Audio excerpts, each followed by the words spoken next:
Hello everyone. RTP के अंदर बहुत बहुत ज्यादा इंपॉर्टेंट सीए इंस्टीट्यूट का अनाउंसमेंट है रिगार्डिंग प्रोफेशनल एथिक्स। ये केसेस हम लोगों ने रिवीजन क्लासेस में हम लोगों ने कवर किए ही थे, लेकिन सभी बच्चों तक पहुंचने के लिए, ठीक है, I am making this video. ये वीडियो बना रहा हूं मैं, बहुत ज़्यादा इंपॉर्टेंट है। इसमें से बहुत सारे हम लोग हमारे रेगुलर कोर्स में पढ़ चुके हैं, क्योंकि हम अपडेटेड रहने पे विश्वास रखते हैं, तो कंटिन्यूसली हमने बहुत सारे तो हमारे रेगुलर कोर्स में इंक्लूड कर ही लिया था, ठीक है। लेकिन इंस्टीट्यूट ने अलग से आरटीपी में ये कुछ अनाउंसमेंट्स किए हुए हैं। ये अनाउंसमेंट्स बहुत इंपॉर्टेंट है क्योंकि ये प्रोफेशनल एथिक्स से रिलेटेड है। हम सब जानते हैं 16 मार्क्स का मिनिमम है, कभी कभी 20 मार्क का भी हो सकता है, बोनस है अगर ऐसा हो गया तो। और इस बार जो पेपर है उसमें एक्सपेक्टेड है कि इसमें से कोई केस वो कवर कर ले, तो बहुत ज्यादा इंपॉर्टेंट है ये। तो आरटीपी में से सीए इंस्टीट्यूट के अनाउंसमेंट्स के हिसाब से जो प्रोफेशनल एथिक्स के केसेस है 20 केसेस, वो केस हम लोग देखने वाले हैं। अब इंस्टीट्यूट ने जब आरटीपी में केसेस डाले तो पूरे केसेस लाइन से 20 केसेस डाल दिए, करेक्ट। 20 केसेस, 20 केसेस डाल दिए, और साथ में यह नहीं बताया कि यह केस कौन से क्लॉजेस का है, कौन से सेक्शन का है। So what is my contribution here guys? मैंने हर केस को सेक्शन और क्लॉजेस से जोड़ दिया है, ताकि आंसर लिखते वक्त आप प्रॉपर क्लॉज भी कोट करो और क्लॉज कोट करने के बाद में आप ये पर्टिकुलर केसेस भी बराबर कोट करो, ठीक है। फिर इसके बाद अराउंड 20 केसेस है, 20 केस है। ये 20 केसेस को याद रखना बहुत मुश्किल हो सकता है, इट कैन बिकम डिफिकल्ट।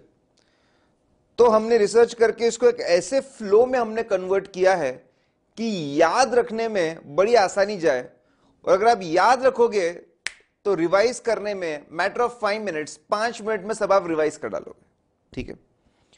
तो जैसे प्रोफेशनल एथिक्स का अपना सीक्वेंस होता है, वैसी सीक्वेंस में सबसे पहले सेक्शंस आते हैं। सीए एक्ट में सबसे पहले सेक्शंस आते हैं, फिर शेड्यूल आते हैं।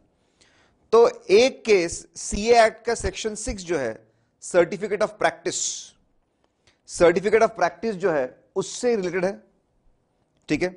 वो हम लोग देख रहे हैं, बहुत ही आसान सा। क्या लिखा है? अगर कोई chart accountant as a employ काम कर रहा है, एज ए एम्प्लॉय काम कर रहा है,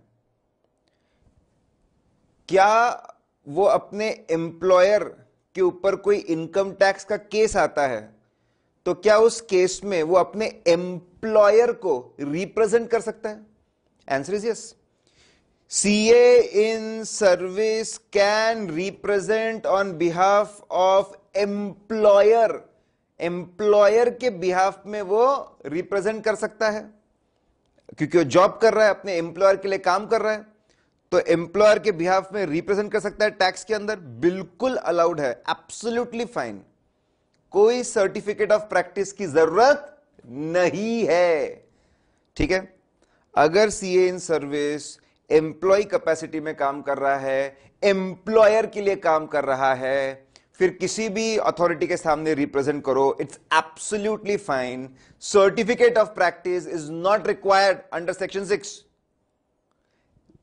ठीक है। लेकिन CA in service cannot, very important, CA in service cannot represent employees, other employees of the same employer. मतलब क्या? मैं एम्प्लॉयर के लिए काम कर सकता हूं, एम्प्लॉयर को रिप्रेजेंट कर सकता हूं, उसके लिए केस लड़ सकता हूं। अदर एम्प्लॉइज है, उनके लिए केस नहीं लड़ सकता, मैं उनके लिए केस नहीं लड़ सकता, उनका एम्प्लॉय नहीं हूं मैं। अगर आपको बाकी एम्प्लॉयज के लिए केस लड़ना है तो आपको सर्टिफिकेट ऑफ प्रैक्टिस लगेगा, सीओपी लगेगा अंडर सेक्शन 6। तो बहुत ही इंटरेस्टिंग सा केस था साहब। एम्प्लॉयर को रिप्रेजेंट करना अलाउड है विदाउट एनी सीओपी, लेकिन अदर एम्प्लॉयज के लिए रिप्रेजेंट करना है तो सीओपी आपको लगेगा ही, you will need COP. Correct, बहुत इंटरेस्टिंग केसेस है। करेक्ट, आपको कोई भी डाउट हो तो डिस्कशन पॉइंट हमारा एरिया है, प्रोफेशनल एथिक्स में डाउट्स होते हैं, उस वेबसाइट के ऊपर डिस्कशन पॉइंट करके एरिया है, उस पर आप सारे डाउट्स पूछ सकते हो। मैं जो अभी बता रहा हूं ना उसमें भी आपको डाउट आ सकता है, आई एम 100% श्योर आ सकता है आपको, तो आप वो डिस्कशन पॉइंट एरिया में जरूर डालिए, उसकी लिंक मैं डिस्क्रिप्शन सेक्शन में डाल दूंगा। नाउ नेक्स्ट इज, अगला है फर्स्ट शेड्यूल पार्ट 1 क्लॉज 6, हम जानते हैं एडवर्टीजमेंट से रिलेटेड है। ठीक है, अब ध्यान से सुन लीजिए, विजिटिंग कार्ड के ऊपर है। विजिटिंग कार्ड के ऊपर जितने भी रिस्ट्रिक्शंस है, जो भी चीजें लिखी है, करेक्ट, वो सारी की सारी क्लॉज 7 में कवर होती है। किस में कवर होती है साहब? क्लॉज 7 में। It is covered in clause 7। ठीक है, क्लॉज 7 में कवर होता है। लेकिन दो चीजें ऐसी है जो क्लॉज 6 में कवर होती है। अगर आपने विजिटिंग कार्ड पे वेबसाइट के बारे में डाला और बोला क्लिक करो, कवर्ड इन क्लॉज 6, क्लॉज 6 में कवर होता है। और अब ये वाली बात, विजिटिंग कार्ड के ऊपर आप mission statements, vision statements, value statements, आप खुद को बहुत ही अच्छा बता रहे हो और आपका मिशन ये है, विजन ये है, वैल्यू ये है, ताकि आप ये बोल बोलकर लोगों को अट्रैक्ट कर सको, सॉलिसिट कर सको, तो इंस्टीट्यूट बोलता है बेटा बिल्कुल अलाउड नहीं है। तो चार्टर्ड अकाउंटेंट्स के जो विजिटिंग कार्ड्स है वो क्लॉज 7 के अंदर गवर्न होते हैं सारी बातें, लेकिन दो बातें क्लॉज 6 में गवर्न होती है, वेबसाइट गाइडलाइंस और साथ में फिर ये आपका values, mission, vision, value statements जो है ये आप लिख नहीं सकते। ठीक है, now next is first schedule part 1 clause 11। अब बहुत सारे छोटे छोटे केसेस है, देखो याद रख होना चाहिए बराबर। पहले सेक्शन 6 आता है, सेक्शन 6 के बाद में फर्स्ट शेड्यूल आता है, फर्स्ट शेड्यूल का आपका पार्ट 1 का क्लॉज 6 आता है, अब क्लॉज 6 के बाद क्लॉज 11 आता है। अब इसमें बहुत सारे केस है बराबर। क्लॉज 11, क्या हम कोई दूसरा बिजनेस या ऑक्यूपेशन कर सकते हैं क्या? Can we do some other business और ऑक्यूपेशन? हम लोग कर सकते हैं क्या? ठीक है, इसके ऊपर क्लॉज 11 है। अब बहुत सारे इसके अंदर केसेस, बहुत सारे केसेस है, तो हमने क्या किया, उसको कैटेगराइज कर दिया। ठीक है, 3 केसेस लॉ रिलेटेड है, याद रखने में आसानी जाती है। 2 केसेस कोर्ट रिलेटेड है, सबसे बड़ा लॉ, तो लॉ से रिलेटेड 3 केसेस है, उससे छोटा कोर्ट, कोर्ट से रिलेटेड 2 चीजें हैं, और कोर्ट से छोटा फाइनेंस, फाइनेंस से रिलेटेड 3 केसेस है। याद जाते अपने को, सबसे बड़ा लॉ है उसके 3 केस है, उससे छोटा कोर्ट है उसके 2 केस है, उससे छोटा फाइनेंस है उसके 3 केस है, बराबर 3 2 3 आपके। ठीक है, 8 केस आपके कवर हो जाते हैं, 8। नाउ लिसन, लॉ रिलेटेड, क्या CA in practice customs act के अंदर कस्टम का ब्रोकर बन सकता है? Answer is no. CA in practice, ठीक है, आप ऐसे बाजू में क्रॉस वगैरह भी लगाते जाइए, ऐसी अंडरस्टैंडिंग के लिए, रिवाइज करने में आसान होगा आपको भी। ठीक है, ये फाइल भी डिस्क्रिप्शन सेक्शन में आप जाएंगे तो वहां पे आपको मिल जाएगी, और नहीं आई होगी तो आप कुछ समय में आ जाएगी, चिंता ना करें, जब तक वीडियो देख ले पूरा। ओके, लॉ रिलेटेड, क्या CA in practice customs act के अंदर कस्टम ब्रोकर बन सकता है? Can he become custom broker? Answer is no. CA in practice custom broker नहीं बन सकता। कस्टम्स एक्ट के अंदर, रेगुलेशंस के अंदर कस्टम ब्रोकर नहीं बन सकता है भाई, ही कैन नॉट। ठीक है, फिर दूसरी बात, देन नेक्स्ट थिंग इज, क्या वो, ठीक है, डीएससी डिजिटल सिग्नेचर्स जो होते हैं, ठीक है, डिजिटल सिग्नेचर्स फॉर जो क्लाइंट्स के लिए होते हैं डिजिटल सिग्नेचर्स, वो डिजिटल सिग्नेचर्स जो है क्या उसका रजिस्ट्रेशन अथॉरिटी बन सकता है? Can it become the registration authority? Answer is yes. DSC बहुत ही कॉमन चीज है, चार्ट अकाउंटेंट्स को अपने प्रैक्टिस में इसकी जरूरत पड़ती रहती है, हमारे सीए प्रैक्टिस से बहुत ज्यादा रिलेटेड है ये चीज, तो इसको बिल्कुल अलाउ किया गया। कस्टम्स, इंपोर्ट एक्सपोर्ट दूर दूर तक है, मतलब एडवाइजरी दो लेकिन खुद ब्रोकर नहीं बन सकते आप। डीएससी बहुत, डिजिटल सिग्नेचर्स दिल के बहुत करीब है, बहुत ज्यादा यूज होते हैं, तो उसके रजिस्ट्रेशन अथॉरिटी आप बन सकते हो। करेक्ट। क्या आप डायरेक्टर बन सकते हो? Can you become director? Answer is yes, of course, बिल्कुल हम डायरेक्टर तो बन ही सकते, we can become director. Correct, director तो हम लोग बन ही सकते, वो तो हम बहुत पहले से जानते हैं कि हम डायरेक्टर बन सकते। लेकिन आपको पता है कंपनीज एक्ट में रिक्वायरमेंट है कि कंपनी में कम से कम एक डायरेक्टर, रेसिडेंट डायरेक्टर होना चाहिए। तो एक कंपनी है, उसमें हम डायरेक्टर हैं और हम रेसिडेंट डायरेक्टर है, we are the resident director, जिसके वजह से कंपनी इंडिया में बनी हुई है। तो डायरेक्टर के अंदर can we be the resident director बराबर for company law requirements? Answer is yes, absolutely fine, चलता है। You should be a non executive director, part time director, फिर आप रेसिडेंट डायरेक्टर हो या ना हो, उससे कोई फर्क नहीं पड़ता, इंस्टीट्यूट ने क्लैरिफाई किया है, एब्सोल्युटली फाइन। तो लॉ के अंदर आप कस्टम्स वाला काम, ब्रोकर नहीं बन सकते, यह बहुत ही अनरिलेटेड है, बहुत ज्यादा अनरिलेटेड है। ठीक है, आप रजिस्ट्रेशन, डीएससी के रजिस्ट्रेशन अथॉरिटी बन सकते हैं, रिलेटेड है बिल्कुल। डायरेक्टर बिंदास बनो, अलाउ किया है, रेसिडेंट डायरेक्टर हो, क्या फर्क पड़ता है उससे, जिम्मेदारी तो पहले भी उतनी थी, अभी भी उतनी है, एब्सोल्युटली फाइन, चलता है।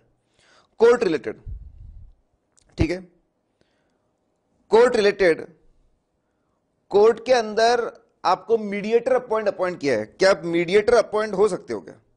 यस, आर्बिट्रेटर बनना अलाउड है, आर्बिट्रेटर बनना अलाउड है रेगुलेशन 191 के अंदर, ऐसे भी अलाउड है।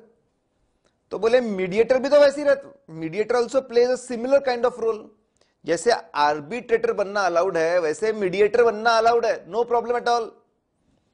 क्या हम ट्रस्ट के सेटलर, जब ट्रस्ट बंद होती है तो उसके एसेट्स को डिस्पोज करके बेनिफिशियरीज में बांट देते, ये काम जो बंदा करता है उसको सेटलर बोलते हैं। तो क्या हम लोग सेटलर बन सकते हैं? Can we be the settlers? Yes, liquidator बनना अलाउड है तो सेटलर बनना भी अलाउड है, बराबर। तो कोर्ट ने मीडिएटर अपॉइंट किया, अलाउड है, कोर्ट ने सेटलर अपॉइंट किया, अलाउड है। अब फाइनेंस रिलेटेड बात है, ठीक है, बहुत ही सिंपल सी फाइनेंस रिलेटेड बात है। अब नाउ बहुत ही इंटरेस्टिंग है, हम लोग क्या फाइनेंशियल एडवाइजरी दे सकते हैं? यस, मैनेजमेंट कंसल्टेंसी सर्विसेज में अलाउड है। We can be investment advisors, हम इन्वेस्टमेंट एडवाइजर्स इन्वेस्टमेंट काउंसलिंग कर सकते हैं, we can do investment counselling, we can do investment advisory. Broker नहीं बन सकते, पोर्टफोलियो मैनेजमेंट नहीं कर सकते, अंडर राइटिंग हम लोग नहीं कर सकते, दैट इज नॉट अलाउड, बराबर।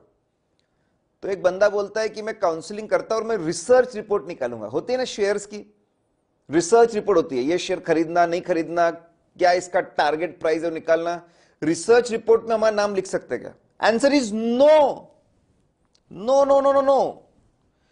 सीए इंस्टीट्यूट ने बोला कि भैया काउंसलिंग करने तक ठीक है, ये रिसर्च और एडवाइजरी रिपोर्ट्स के ऊपर नाम वाम मत छापो, नहीं तो तुम ऐसे प्रैक्टिसिंग सीए नहीं लगोगे, तुम्हारा काम ही पूरा शेयर मार्केट का हो जाएगा, ऐसा मत करो। तो इन्वेस्टमेंट काउंसलिंग अलाउड है, इन्वेस्टमेंट एडवाइजरी अलाउड है, लेकिन आप रिसर्च रिपोर्ट्स पे अपना नाम प्रिंट करके घुमा नहीं सकते हो, दैट इज नॉट अलाउड, ठीक है, वो दूसरा बिजनेस या ऑक्यूपेशन हो जाएगा।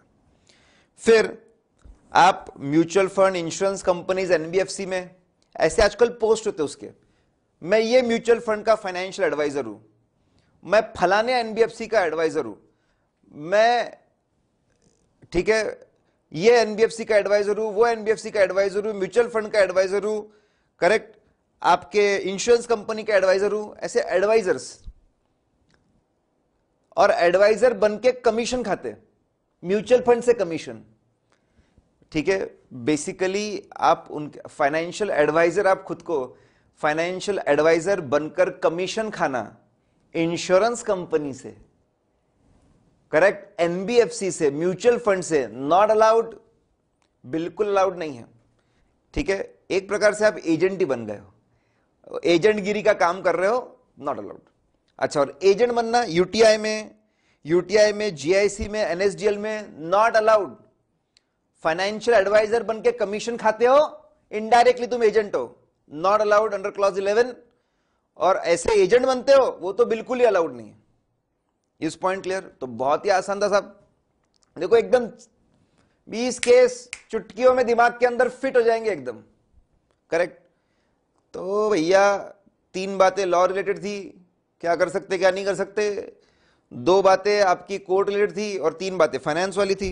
हो गए क्लॉज 11 भी आपका, सेक्शन 6 हो गया, फर्स्ट शेड्यूल पार्ट 1 का क्लॉज 6 हो गया, फर्स्ट शेड्यूल पार्ट 1 का क्लॉज 11 हो गया, ठीक है। अब very interesting, second schedule part 1 clause 4, जहां पे हम जुड़े हुए हैं, जहां पे हमारा सब्सटेंशियल इंटरेस्ट है, वहां पे हम ओपिनियन नहीं दे सकते। अब इसके अंदर इंस्टीट्यूट ने बहुत सारे अलग अलग क्लैरिफिकेशंस इशू किए हुए हैं, they issued law of different clarifications, बहुत आसान है, इसको भी हमने बांट दिया। सबसे बड़ा बैंक, 4 केसेस बैंक रिलेटेड, उससे छोटी कंपनी, 2 केसेस कंपनी रिलेटेड, उससे छोटा ट्रस्ट, 3 केसेस उससे रिलेटेड, 4 2 3 बराबर 9 केसेस। 9 केसेस, सबसे ज्यादा क्लॉज 11 से 8 केस थे।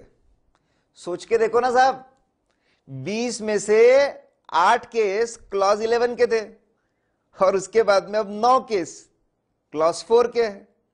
मतलब कितना ज्यादा इनका दबदबा है, कितना इंपॉर्टेंस है अमेंडमेंट में, ध्यान देना सब। तो एक करके पहले बैंक, बड़ा बैंक है तो बैंक रिलेटेड 4 बातें, बहुत आसान और सबसे इंटरेस्टिंग, मुझे तो सबसे ज्यादा इंपॉर्टेंट यही लगता है, आना है इसमें से, आने के चांसेस बहुत ज्यादा है। बहुत सिंपल, इनका कहना है, पहला इनका पॉइंट है बहुत ही सिंपल सा, ठीक है। इनका कहना है नंबर 1 कि आप बैंक के आप ऑडिटर हो, can auditor take the credit card, इन्होंने अलाउ किया है, आप बैंक का क्रेडिट कार्ड रख सकते हो, बैंक का क्रेडिट कार्ड रख सकते हो, ऐसा उन्होंने अलाउ किया है।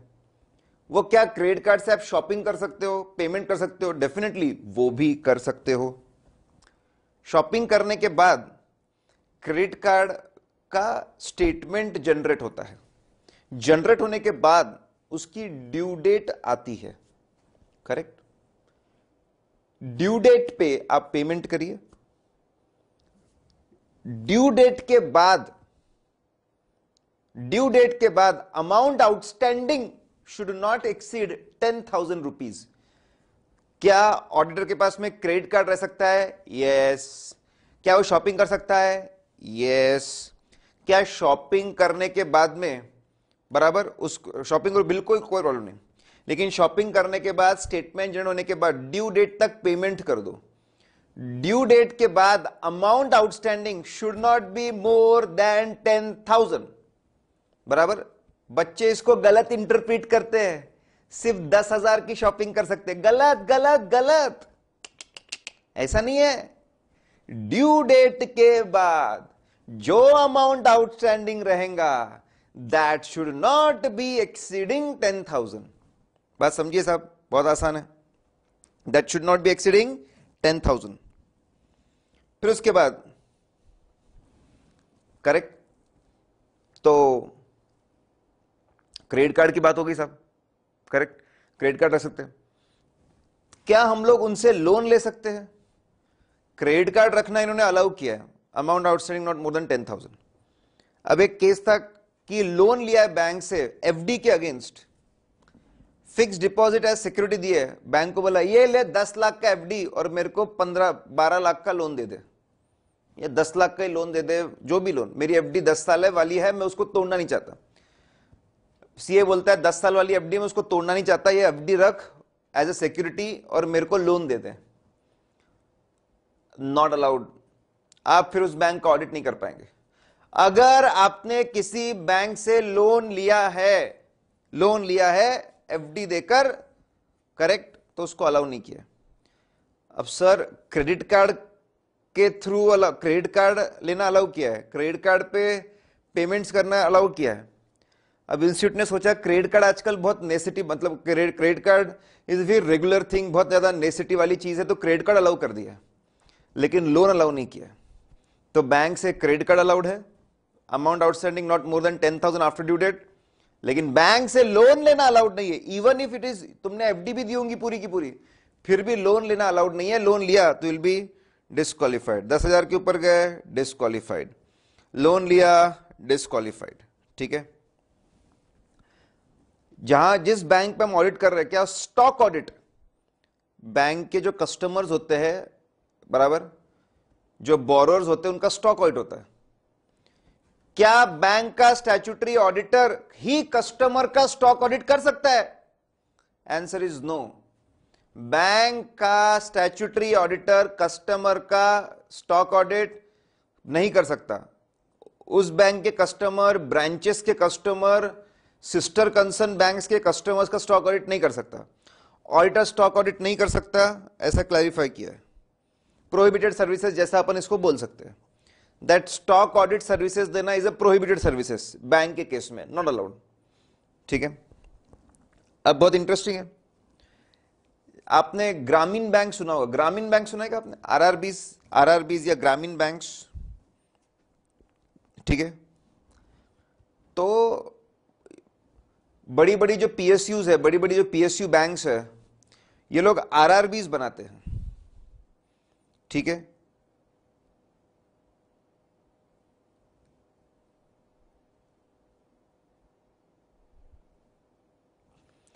जो आपकी पीएसयू बैंक्स है, ठीक है, आपकी पीएसयू बैंक्स है, ये लोग आरआरबीज बनाते हैं, रीजनल रूरल बैंक्स। इसको स्पॉन्सर बैंक बोलते हैं।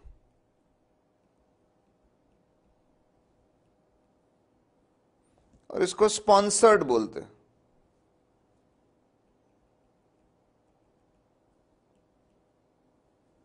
ठीक है, दिस वेरी कॉमन थिंग, बहुत ही कॉमन है। ग्रामीण बैंक्स आरआरबीज प्रमोट, तो बड़ी बड़ी जो पीएसयू बैंक्स है वो ग्रामीण बैंक्स को प्रमोट करते रहते हैं, करेक्ट। तो पीएसयू बैंक का जो कॉन्करेंट ऑडिटर है, जो कॉन्करेंट ऑडिटर है, जो कॉन्करेंट ऑडिट करता है, जो पीएसयू बैंक के साथ दिन रात जुड़ा हुआ है, वो यहां पे स्टैट्यूटरी ऑडिटर नहीं बन सकता। It is not allowed, allowed नहीं है। अगर आप स्पॉन्सर बैंक के कॉन्करेंट ऑडिटर हो तो स्पॉन्सर्ड बैंक के स्टैट्यूटरी ऑडिटर नहीं बन सकते। समझ रहे हैं आप सब? कॉन्फ्लिक्ट ऑफ इंटरेस्ट उनको लगता है, ये they think it is a conflict of interest. तो concurrent auditor of PSU bank can not become stat auditor of the sponsored bank. तो साहब ये चार बैंक वाले मुझे बहुत इंपॉर्टेंट लगते हैं। क्रेडिट कार्ड लीजिए, कोई प्रॉब्लम नहीं है, outstanding amount should not be more than 10,000। Loan लिया डिस्क्वालिफाइड, स्टॉक ऑडिट किया नहीं कर सकते, डिस्क्वालिफाइड। और अगर आपने, ठीक है, अगर आप स्पॉन्सर बैंक के कॉन्करेंट ऑडिटर हो तो यहां पर वापस डिस्क्वालिफाइड। बात समझिए, आपको चार तरह के डिस्क्वालिफिकेशन जोड़ दिए। कंपनी, ठीक है, बहुत ही इंटरेस्टिंग सा है। इनकम टैक्स में कुछ सेक्शंस में, इनकम टैक्स में कुछ सेक्शंस में आपकी प्राइवेट कंपनी, प्राइवेट का जो अनलिस्टेड कंपनीज है, अनलिस्टेड कंपनीज के इक्विटी शेयर्स का वैल्यूएशन करना पड़ता है। इनकम टैक्स में अनलिस्टेड कंपनी के शेयर्स का वैल्यूएशन करना पड़ता है। तो इनकम टैक्स में ऐसा लिखा है, this valuation should not be done by the statutory auditors और tax auditors, it should be done by other CA. तो ये जो रिस्ट्रिक्शन लगाया है, ये जो डिस्क्वालिफिकेशन लगाया है, ये इनकम टैक्स डिपार्टमेंट ने लगाया है। करेक्ट। तो एथिकल स्टैंडर्ड बोर्ड ने भी इसको बोल दिया था। फिर काउंसिल के पास गए तो काउंसिल ने बोला यस, अगर लॉ रिस्ट्रिक्शंस लगाता है तो उसको रिस्पेक्ट किया जाए, उसको फॉलो किया जाए। वो डिस्क्वालिफिकेशंस होंगे, चार्ट अकाउंट ने ऐसा नहीं करना चाहिए। बराबर, अगर लॉ में कुछ लिखा नहीं है तो कर सकते। तो मतलब इनकम टैक्स के अंदर अनलिस्टेड कंपनी का equity share valuation should not be done bye statutory auditors and tax auditors. ठीक है, कंपनी के लिए बोला है, कंपनी के इक्विटी शेयर का वैल्यूएशन।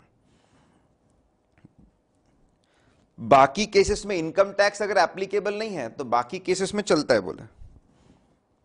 अब बहुत इंटरेस्टिंग और एक, डायरेक्टर कैनॉट बिकम ऑडिटर, ये तो कंपनीज एक्ट में ही पढ़ते हम लोग। डायरेक्टर कैनॉट बिकम ऑडिटर, ये तो हम कंपनीज एक्ट में ही पढ़ते हैं। बराबर।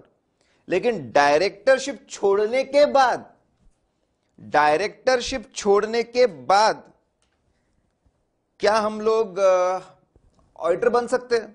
Can we become auditor? Yes, directorship छोड़ दो, 1 अगस्त को छोड़ दो, 31 अगस्त को बन जाओ, absolutely fine as per companies act. लेकिन ये बहुत पुराना अनाउंसमेंट एथिकल स्टैंड बोर्ड ने पहले से करके रखा था कि बोले अभी अभी डायरेक्टरशिप छोड़िए, अभी अगर ये ऑडिटर बन जाएगा तो खुद का काम खुद ही चेक करेगा, खुद ने जो पास्ट में डिसीजंस लिए थे वो खुद चेक करेगा। इसको सेल्फ रिव्यू थ्रेट बोलते हैं, सेल्फ रिव्यू थ्रेट। तो एथिकल स्टैंड बोर्ड ने बोला था 2 साल तक, डायरेक्टरशिप छोड़ने के बाद सेल्फ रिव्यू थ्रेट के हिसाब से 2 साल तक ऑडिट नहीं करना चाहिए। काउंसिल के पास ये गया तो काउंसिल ने बोला हाँ बिल्कुल, बात तो सही बोल रहा है एथिकल स्टैंड बोर्ड, सही बात है, सेल्फ रिव्यू थ्रेट है, नहीं करना चाहिए। करेक्ट। फिर बाद में तो अपन ने तो नहीं करना चाहिए यही लेके चलना साहब कि नहीं करना चाहिए। हम इसको पढ़ाते भी है कंपनी, और जब पढ़ाते जब इसको पढ़ाया हुआ भी हमने। करेक्ट। तो इन्होंने तो अभी किया, we have been teaching it for बहुत पहले से। अभी इंस्टीट्यूट ने क्या बोला, हाँ हाँ 2 साल तक ऑडिट, सही बोल रहे बोले। फिर भी कंपनीज एक्ट में तो नहीं लिखा है ना बोले, तो कोड ऑफ एथिक्स के हिसाब से सिचुएशन कैसी है, सर्कमस्टेंस कैसी है, उसके हिसाब से सीए डिसीजन ले सकता है। मतलब दोनों तबले पे हाथ रख रहे हैं। एक तबले पे बोल रहे हैं हाँ हाँ एथिकल स्टैंड बोर्ड अच्छा है, नहीं करना चाहिए, नहीं करना चाहिए, फिर बाद में बोला सर्कमस्टांसेस और सभी चीजों को देखकर कर भी सकते हैं। सर हमने क्या करना, हमने तो बोलना नहीं अलाउड है, एकदम साफ एग्जाम में नॉट अलाउड, बाद में लिख सकते हैं एज पर सर्कमस्टांसेस में, मतलब नहीं अलाउड है यही लिखकर चलिए आप, बाद में alternative given by CA institute that as per circumstances other decision can be taken, ऐसा बाद में लिखने का। करेक्ट। तो बैंक के 4 केस हो गए साहब, उससे छोटी कंपनी उसके 2 केस हो गए साहब, बाद में ट्रस्ट एकदम सिंपल। ठीक है, जो ट्रस्ट का मेंबर है, बेनिफिशियरी है, वो ऑडिट नहीं कर सकता, कॉमन सेंस है, एकदम ज्यादा कॉमन सेंस है, कोई चिंता की बात नहीं है। बराबर, नो प्रॉब्लम एट ऑल। लेकिन अब सबसे इंटरेस्टिंग, ये भी पहले डिस्कस किया, अब सबसे इंटरेस्टिंग केसेस है। करेक्ट।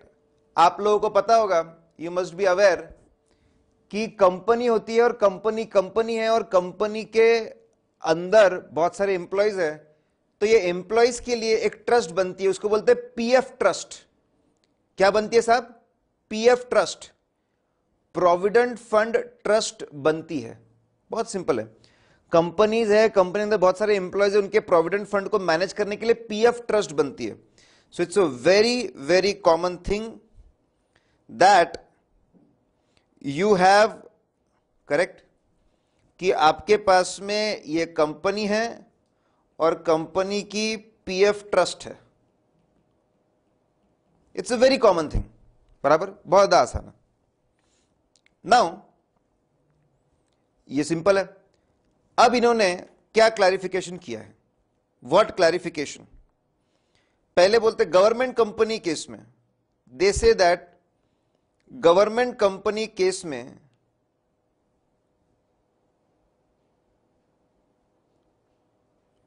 अगर गवर्नमेंट कंपनी है,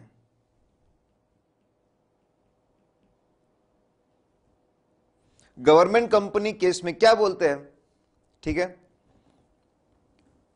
प्रोविडेंट फंड ट्रस्ट का जो इंटरनल ऑडिटर है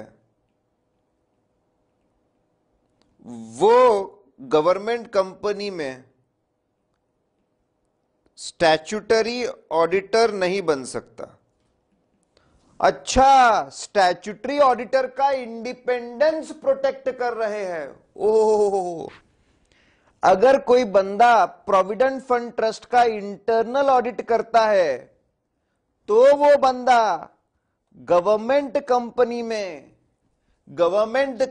में स्टैच्यूटरी ऑडिट नहीं कर सकता। They are protecting independence of the statutory auditor in the company. Correct, ये बहुत इंपॉर्टेंट है क्योंकि अगला केस फिर आपको कंफ्यूज नहीं करेगा। अब आगे सुनिए, लेकिन बोले अगर उल्टा केस हो गया, क्या कंपनी का इंटरनल ऑडिटर,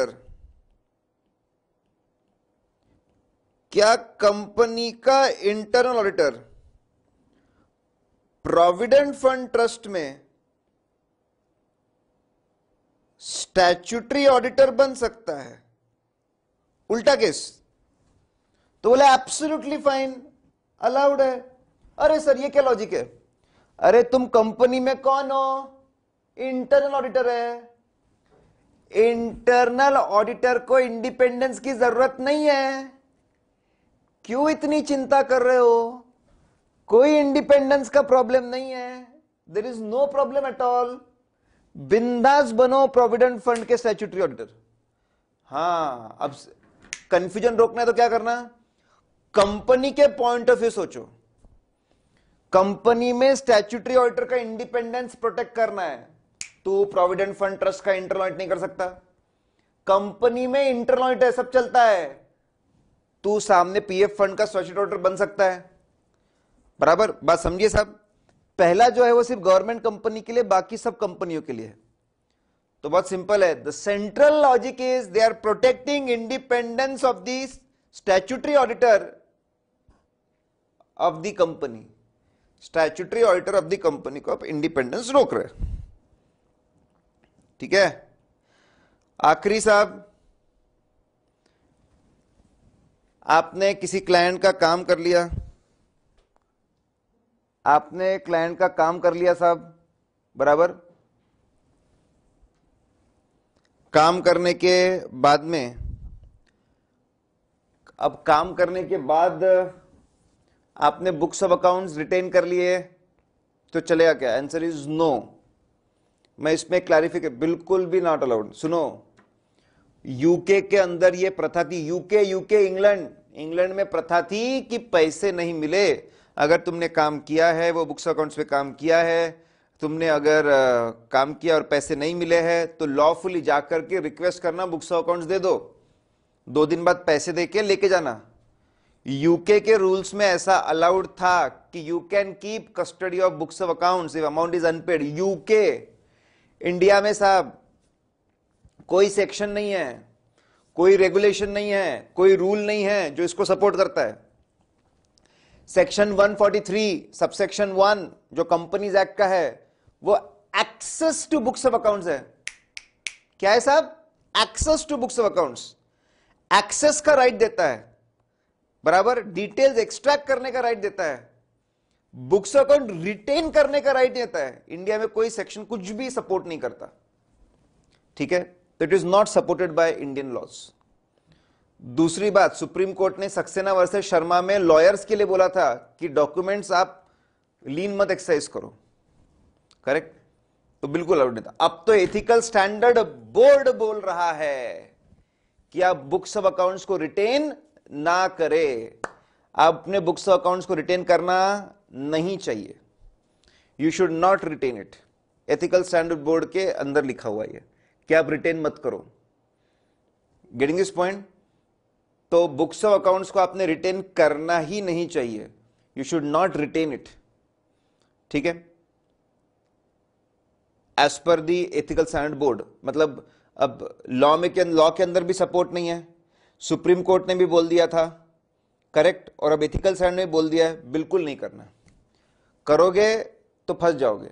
फिर आपको ऐसा बोल सकते हैं एथिकल स्टैंडर्ड बोर्ड की आपने बातें नहीं सुनी, सेकंड शेड्यूल पार्ट 2 क्लॉज 1 में डाल सकते हैं इसको अदर मिसकंडक्ट में भी डाल सकते हैं, करेक्ट। देखो इंस्टीट्यूट ने क्लॉज नंबर स्पेसिफाई नहीं किया, आप अदर मिसकंडक्ट बोलिए इसको, जो चीज स्पेसिफिकली नहीं लिखी जाती फिर भी गलत है, अदर मिसकंडक्ट बोल सकते हैं आप इसको। अदर मिसकंडक्ट में पहले कवर किया हुआ है और अब एथिकल स्टैंडर्ड बोर्ड में कवर किया है, तो वो सेकंड शेड्यूल पार्ट 2 क्लॉज 1 के अंदर भी जाएगा। दोनों भी आप रेफर करिए, ठीक है। एथिकल स्टैंडर्ड बोर्ड के अनाउंसमेंट के पहले इसको अदर मिसकंडक्ट में कवर करते थे, ठीक है, इज एब्सोल्युटली फाइन। देखो आप राइट ऑफ ऑडिटर्स पढ़ते हो, उसमें मैं भी पढ़ाता हूं, सब प्रोफेसर्स पढ़ाते हैं राइट टू लीन, लेकिन वो सिर्फ थ्योरी आंसर के लिए राइट टू लीन, बाद में ये लिखा हुआ होता है, हमारे नोट्स में तो लिखा हुआ है कि भैया ये पुरानी प्रथा है, आज के डेट में अलाउड नहीं है। सिर्फ थ्योरी आंसर लिखने के लिए राइट टू लीन समझाते हैं, लेकिन अलाउड नहीं है, करेक्ट। तो एकदम क्लिस्टर क्लियर करो ना, लॉ सपोर्ट करता है, सुप्रीम कोर्ट ने भी नहीं बोला है, एथिकल स्टैंडर्ड बोर्ड ने भी नहीं बोला है, इसको अदर मिसकंडक्ट में डालिए और इसको आप सेकंड शेड्यूल पार्ट 2 क्लॉज 1 में भी डाल सकते हैं। साहब ये 20 केसेस हो चुके हैं, ठीक है। एंड नाउ वेरी इंपॉर्टेंट, हम लोग आरटीपी अपलोड करने वाले हैं, इंपॉर्टेंट क्वेश्चंस ऑफ आरटीपी, वो भी जरूर देखें, it will be very very important, ठीक है। आपके डिस्क्रिप्शन में मास्टर लिंक भी होगी, वो मास्टर लिंक से आप बाकी वीडियोस और नोट्स को भी एक्सेस कर सकते हैं, ठीक है guys. All the best for the exam and I hope, और मुझे पूरा विश्वास है इससे सवाल पूछेंगे और आप बहुत अच्छे से उसको लिखेंगे।